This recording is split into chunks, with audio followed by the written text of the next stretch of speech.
जी बनी के पापा धनवान बाटे। हे जी बनी के पापा धनवान बाटे। ऊ तो तौलिया बिछाए रुपया गिनत बाटे।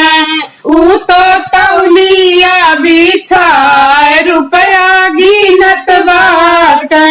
हे जी बने के पापा नीर मोहिया बाटे।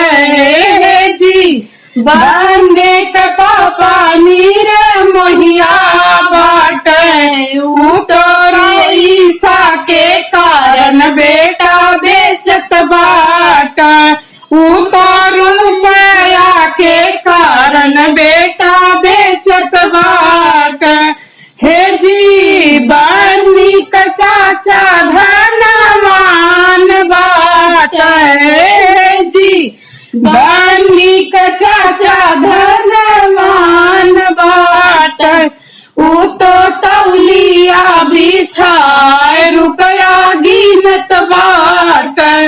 ऊ तो तौलिया बिछाए रुपया गिनत बाटे।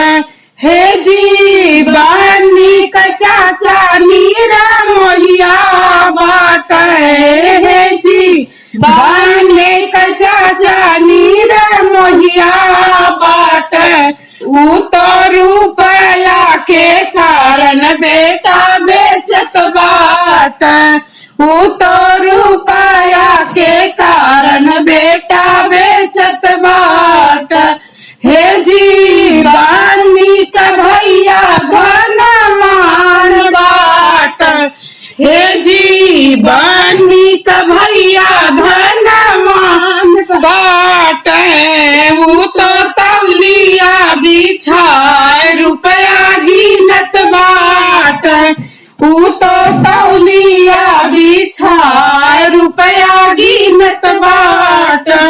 हे जी बने का भैया नीर मोहिया बाटे। हे जी बने का भैया नीर मोहिया बाटे। ऊ तो रुपया के कारण भैया बेचत बाटे। ऊ तो रुपया के कारण भैया